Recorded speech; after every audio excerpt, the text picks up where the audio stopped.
This video presents some of the current topics that we are discussing within the Treasury Peer community. Our research within our Treasury Peer membership shows that at the turn of 2014, beginning of 2015, these are the list of challenges. Top is still technology. Since spring 2014, risks has popped up from nowhere and is now number 2. Of course, there's geopolitical tensions, the euro, the dollar, the fall of the oil has changed the sentiment dramatically. We have more risks in the economy now.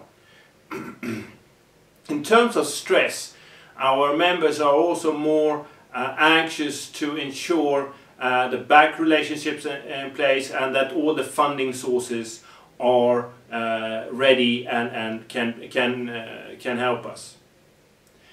The next pointers are people management, a little bit lower this time than in spring 2014, and also working capital management is always on the list in the middle.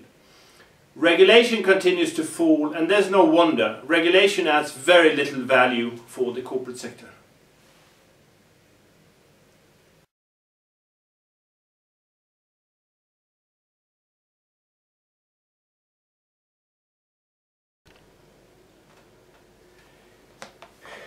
The corporate sector has a huge cash reserves. Why? Well, we learned in the crisis, especially in 2009, when not even very well investment-grade companies could find funding in the banking system. We learned that it's bad judgment to rely on the banking system for funding if you are a corporation. This is for the big ones and the small ones. Now the big ones have an easy time borrowing money by the banks, but we don't know what happens tomorrow. So we amassed a huge amount of cash on our balance sheets, and since 2009 the regulation has made it even worse. But where do we invest and how do we take care of these cash reserves?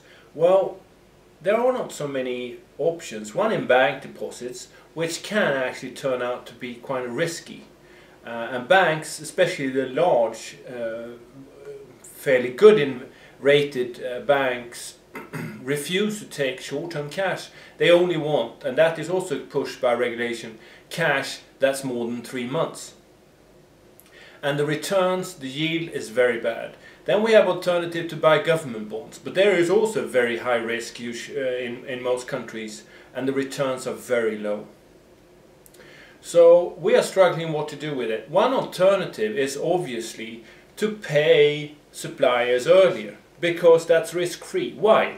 Well, if we receive something from a supplier and decide to pay them within 30, 60, 90, 120 days, or even longer, we owe the suppliers. It's a debt we have to the suppliers. So paying them early is risk-free. We have to pay them anyway. It's their money.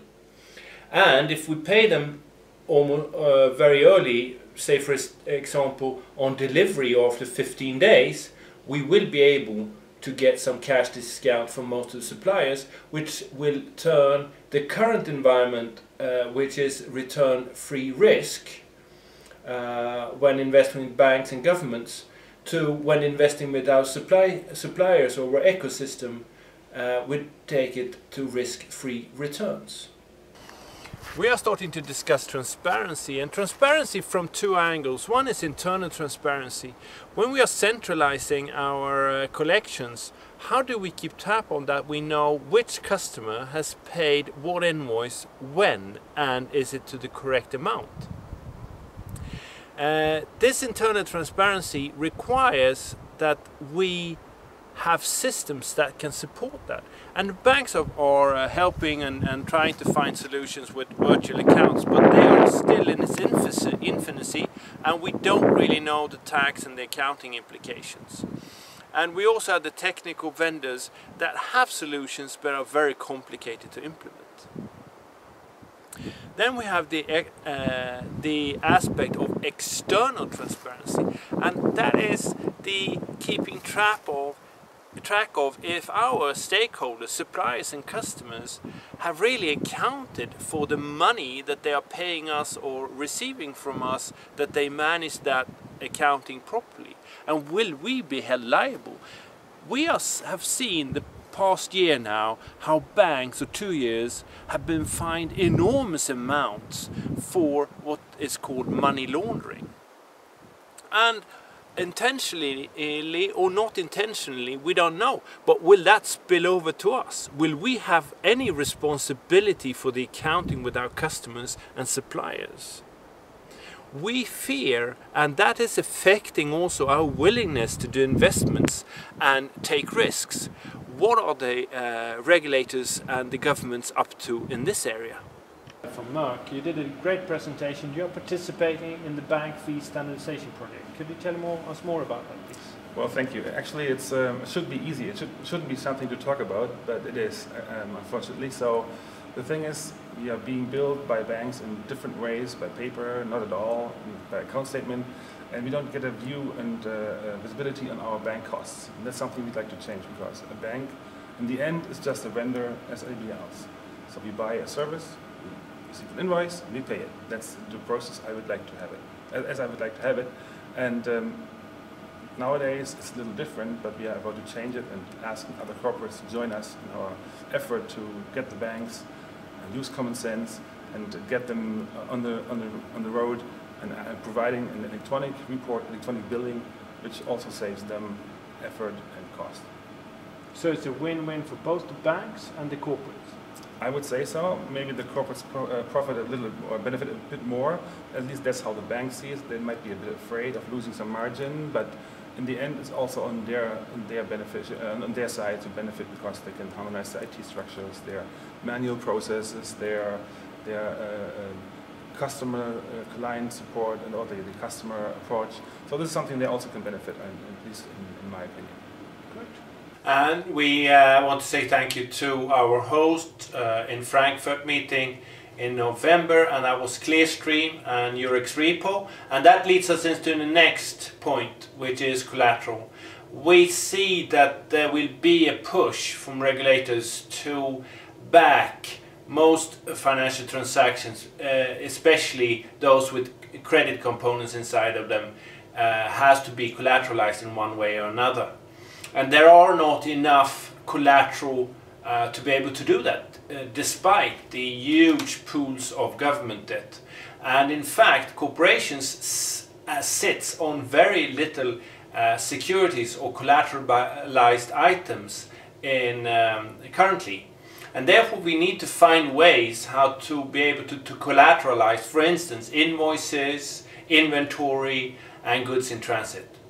We are discussing also collections in the sense of how do we do collections, and what model for collections. There are so many point of sales, so many ways to collect, and we would like to get some control of what solutions should we invest in.